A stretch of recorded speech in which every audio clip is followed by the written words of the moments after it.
आज हम स्टीयरिंग बार और स्टीयरिंग टूल्स की बात करेंगे। इनको नेविगेशन बार और नेविगेशन व्हील भी कहते हैं। ड्राइंग वर्किंग एरिया में इसकी default location right upper corner है। स्टीयरिंग व्हील्स बहुत से आम नेविगेशन टूल्स को एक ही इंटरफेस में मिलाकर वक़्त बचाता है। स्टीयरिंग व्हील्स काम के लिए मखसूस हैं, जो आपको मुख्तलिफ व्यूज़ में मॉडल को नेविगेट करने और ओरिएंट की इजाज़त देता है। नेविगेशन टूल्स 2D और 3D व्यूज़ में इस्तेमाल होते हैं। इनका इस्तेमाल और फंक्शन मुख्तलिफ व्यूज़ में मुख्तलिफ होता है। आइए 2D व्यू से शुरू करते हैं।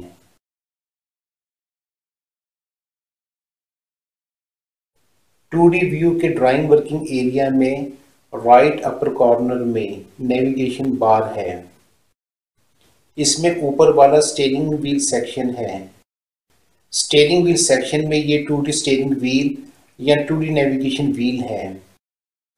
जब आपके पास स्क्रॉल व्हील वाला माउस ना हो, 2D नेविगेशन टूल्स तक रसाई के लिए 2D नेविगेशन व्हील इस्तेमाल होता है। 2D व्हील को सिलेक्ट करने से व्हील अपीयर होता है। इसमें 3 ऑप्शंस हैं। पहला ऑप्शन जूम का है। जूम के बटन को सिलेक्ट करके आप अपने प्रोजेक्ट को जूम कर सकते हैं। माउस के साथ ये सिलेक्शन लेफ्ट लॉन्ग प्रेस के साथ एक्टिव होगी। इसके बाद दूसरा ऑप्शन रिवाइंड का है। रिवाइंड में आपकी जूम मूवमेंट एक व्यू ग्रुप की शक्ल में जाहिर होगी। आप किसी भी व्यू को सेलेक्ट करें, ये सिलेक्शन आपके ड्राइंग वर्किंग एरिया में जाहिर होगी। रिवाइंड टूल को माउस लेफ्ट क्लिक से लॉन्ग प्रेस करें, अपने मतलूबा व्यू को सिलेक्ट करें और अपनी वर्किंग करें। पैन टूल से आप मॉडल को किसी भी डायरेक्शन में मूव कर सकते हैं। पैन टूल से व्यू डिस्प्ले तब्दील होता है। मॉडल कोऑर्डिनेट्स कभी भी तब्दील नहीं होते। 2D व्हील के राइट बॉटम साइड पर wheel menu drop down button है। इसमें मुख्तलिफ ऑप्शंस हैं। पहला ऑप्शन फिट टू विंडो है। इसमें मॉडल ड्राइंग वर्किंग एरिया में फिट हो जाएगा। हेल्प बटन से ऑटोडेस्क वेबसाइट से रिलेटेड टॉपिक को स्टडी किया जा सकता है। ऑप्शन से स्टीयरिंग व्हील सेक्शन में इसकी इंफॉर्मेशन और सेटिंग्स हैं, जिसको मैं इसी वीडियो के आखिर में डिस्कस करूंगा। क्लोज व्हील से 2D व्हील बंद हो जाएगा। इसी व्हील के राइट अपर कॉर्नर पर क्रॉस बटन है। आप 2D व्हील को इससे भी क्लोज कर सकते हैं। 2D व्हील के नीचे ड्रॉप डाउन बटन है। इसमें पहले 2 सेपरेटर 3D व्यू से रिलेटेड हैं, जिनको हम 3D व्यू में डिस्कस करेंगे। 2D व्यू में ये विजिबल नहीं होंगे। इसके बाद जूम सेक्शन है। इसमें मुख्तलिफ ऑप्शंस हैं। Zoom in region. Zoom in region में जिस एरिया को बड़ा देखना चाहते हैं, उस एरिया का स्टार्टिंग पॉइंट सिलेक्ट करें। एक रेक्टेंगल अपीयर होगी। इस रेक्टेंगल को मतलूबा व्यू तक ले जाकर सेकंड क्लिक करें। इतना व्यू ड्राइंग वर्किंग एरिया में बड़ा होकर जाहिर होगा। जूम इन रीजन की शॉर्टकट की ZR है। Zoom out. जूम आउट मौजूदा व्यू को 2 टाइम्स जूम आउट करता है। किसी व्यू को जूम आउट करते रहें, वो छोटा होता रहेगा। इसकी शॉर्टकट की ZO है। Zoom to fit view drawing working area में मैक्सिमम एक्सटेंड्स हो जाता है। इसकी शॉर्टकट की ZF है। जूम आर टू फिट में जितने व्यूज ओपन होते हैं, वो सब ड्राइंग वर्किंग एरिया में फिट हो जाते हैं। इसके लिए मैं 2 व्यूज ओपन करता हूं।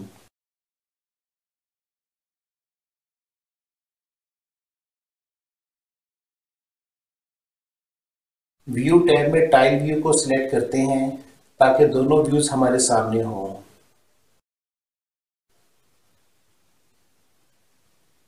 अब एक व्यू राइट साइड पर मूव करता हूं। और दूसरा लेफ्ट साइड पर। अब zoom to all fit button press करते हैं। अब दोनों व्यूज ड्राइंग वर्किंग एरिया में मैक्सिमम फिट हो जाते हैं। इसकी शॉर्टकट की ZA है। जूम शीट साइज स्केल पर बेस करता है। ये व्यू को स्क्रीन पर प्रिंटेड साइज से मैच करने के लिए इस्तेमाल किया जाता है। इसकी शॉर्टकट की ZS है।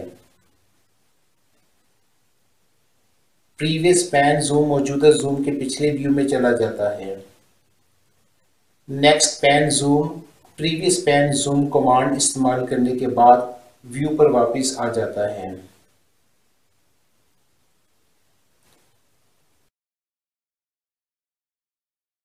जो भी जूम ऑप्शन हम सिलेक्ट करेंगे वो अपर बटन में सेव हो जाएगा। अब हम किसी शीट को सिलेक्ट करते हैं। किसी शीट में व्यू को ड्रैग करने के बाद जब व्यू एक्टिव किया जाता है तो एक पैन बटन अपीयर होता है। इसमें पैन बटन से आप अपने व्यू को शीट में एडजस्ट कर सकते हैं। ऊपर वाला सेक्शन स्टीयरिंग व्हील सेक्शन है। इससे नीचे वाले सेक्शन को जूम सेक्शन कहते हैं। कस्टमाइज ड्रॉप डाउन बटन से आप इसको मैनेज कर सकते हैं। स्टीयरिंग व्हील अनचेक करने से ये डिसअपीयर हो जाएगा। पैन एक्टिव व्यू अनचेक करने से पैन बटन डिसअपीयर हो जाएगा। इसी तरह जूम अनचेक करने से जूम सेक्शन डिसअपीयर हो जाएगा। इसको अपीयर करने के लिए चेक बॉक्स सेलेक्ट करें, ये अपीयर हो जाएगा।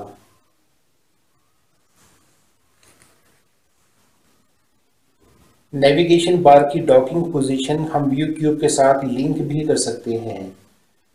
अनलिंक करने से हम नेविगेशन बार को मैन्युअली ग्रिप करके कहीं भी मूव कर सकते हैं। डॉकिंग पोजीशन व्यू क्यूब के साथ लिंक करने से जहां व्यू क्यूब होगा बार भी साथ मूव कर जाएगी। हम इसको top right, top left, bottom right और बॉटम लेफ्ट पर लोकेट कर सकते हैं। नेविगेशन बार की ओपेसिटी भी हम चेंज कर सकते हैं। 25% वाली साइड पर ये लाइट होगी और 75% वाली साइड पर ये डार्क होती जाएगी। अगर हम इसको 0 पर सेट करें तो ये डिसअपीयर हो जाएगी। हम कर्सर को बार के ऊपर लेके जाएं तो ये अपीयर होगी। नेविगेशन बार में राइट अपर कॉर्नर में क्रॉस बटन से नेविगेशन बार डिसअपीयर हो जाती है। इसको वापस लाने के लिए व्यू टैब में यूजर इंटरफेस में नेविगेशन बार को चेक करें। बार ड्राइंग वर्किंग एरिया में वापस आ जाएगी। अब हम 3D व्यू में जाते हैं। 3D व्यू में व्हील को सिलेक्ट करने से फुल नेविगेशन व्हील अपीयर होता है। इसमें सेंटर पॉइंट से 3D व्यू का कोई पॉइंट हम सिलेक्ट करते हैं। जो पॉइंट हम सिलेक्ट करेंगे जूम, पैन, ऑर्बिट ऑपरेशन उसी पॉइंट से बेस करेंगे। ऑर्बिट टूल से मॉडल को घुमाया जा सकता है। जूम टूल से zoom in and zoom out. Rewind tool से मॉडल को प्रीवियस सिलेक्शन में देखना और पैन टूल से मॉडल को मूव कर सकते हैं। इनको मैं डिटेल से 2D व्हील में एक्सप्लेन कर चुका हूं।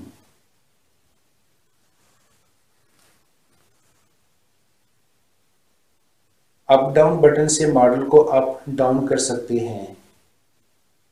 लुक टूल में करंट व्यू को घुमाते हैं और वॉक टूल एक मॉडल में चलने की नकल करता है।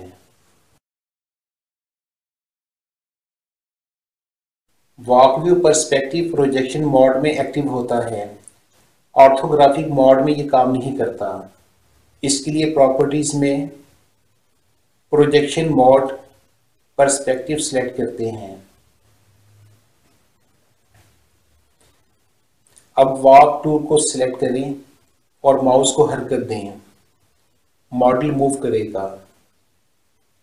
राइट क्लिक करके वॉक स्पीड इंक्रीज और डिक्रीज की जा सकती है। 3D व्हील के राइट बॉटम साइड पर wheel menu drop down button है। फुल नेविगेशन व्हील में दूसरा section mini full navigation wheel है। ये फुल नेविगेशन व्हील की तरह ऑपरेट होता है, इसकी शेप डिफरेंट है। इसके बाद मिनी व्यू ऑब्जेक्ट व्हील है। ये ऑर्बिट, जूम, रिवाइंड और पैन है। मिनी टूर बिल्डिंग व्हील में दीगर 4 टूल्स लुक, वॉक, रिवाइंड और अप डाउन है। Basic view object wheel centre, zoom, rewind और ऑर्बिट है। बेसिक टूर बिल्डिंग व्हील में फॉरवर्ड, लुक, रिवाइंड और अप डाउन है। व्हील अपीयरेंस डिफरेंट है, फंक्शन सबका सेम है। फुल नेविगेशन व्हील पर राइट क्लिक करके इसमें मज़ीद कुछ और ऑप्शंस हैं। इसमें जो टूल्स हम डिस्कस कर चुके हैं मैं उनको रिपीट नहीं करूँगा। लेवल कैमरा आई एलिवेशन और टारगेट एलिवेशन के रिलेशन को रिप्रेजेंट करता है। आई एलिवेशन वो पॉइंट है जहां से आप मॉडल को देख रहे हैं और मॉडल में जिस पॉइंट को आप देख रहे हैं वो टारगेट एलिवेशन है। आप प्रॉपर्टी से इसकी पॉइंट लोकेशन तब्दील कर सकते हैं। अब हम इस एरिया की कैमरा से पिक्चर बनाते हैं। 3D व्यू में कैमरा है। पहले माउस क्लिक पर कैमरा मॉडल में प्लेस हो जाएगा। सेकंड क्लिक पर यह पिक्चर बना देगा। आप इस व्यू की एडजस्टमेंट कर सकते हैं।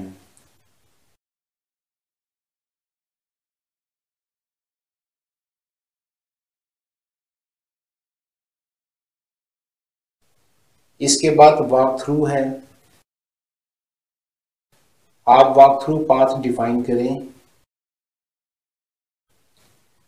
प्रोजेक्ट ब्राउजर से वॉक थ्रू को सिलेक्ट करें। एडिट वॉक थ्रू में जरूरी डिफॉल्ट सेटिंग्स कर लें।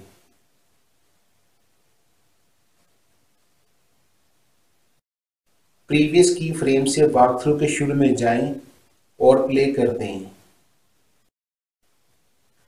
जो वॉक थ्रू आपने बनाया होगा उसी तरह ये मॉडल में से गुजरेगा।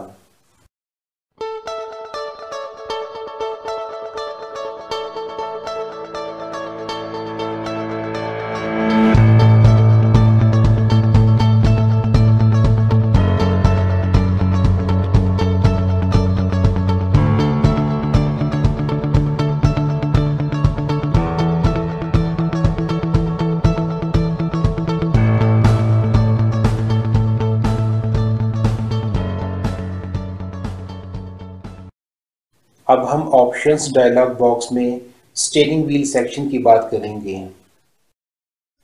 इसमें show tool message, show tool tips और शो कर्सर टूल टेक्स्ट हैं। इसके लिए 3D नेविगेशन टूल में लुक टूल के ऊपर कर्सर लेकर जाएं। Look around your current position का मैसेज डिस्प्ले होगा। ये टूल टिप मैसेज है। अब टूल को लॉन्ग प्रेस करें। Press the arrow keys to move का मैसेज जाहिर होगा। ये टूल मैसेज है। और show tool cursor text tool के एक्टिव होने पर कर्सर का टेक्स्ट शो या हाइड करता है। बिग स्टीयरिंग व्हील का साइज और ओपेसिटी हम एडजस्ट कर सकते हैं। इसी तरह मिनी व्हील की अपीयरेंस और ओपेसिटी हम चेंज कर सकते हैं। Look tool behaviour check box से लुक टूल का अप एंड डाउन एक्शन हम इन्वर्ट कर सकते हैं। वॉक टूल में ग्राउंड फ्लोर के पैरेलल स्पीड फैक्टर सेट कर सकते हैं। स्पीड फैक्टर जितना ज़्यादा होगा उतना हम फ्लाई करके मॉडल के इर्द गिर्द किसी भी एंगल में घूम सकते हैं। जूम टूल सिंगल क्लिक के जरिए व्यू को जूम करने की इजाज़त देता है। ऑर्बिट टूल व्यू को ग्राउंड फ्लोर से परपेंडिकुलर रखता है। अगर आप इसको अनचेक करें तो ये 360 डिग्री में पूरे मॉडल का चक्कर लगा सकता है। ये फैमिली एडिटिंग में ज़्यादा यूज़फुल होता है। अगर आप डिफ़ॉल्ट सेटिंग्स वापस लाना चाहें तो रिस्टोर डिफ़ॉल्ट सेलेक्ट करें, आपकी डिफ़ॉल्ट सेटिंग्स वापस आ जाएंगी। तो ये था आज का हमारा नेविगेशन टूल टॉपिक। उम्मीद करता हूँ आज की वीडियो आपको पसंद आई होगी। शुक्रिया।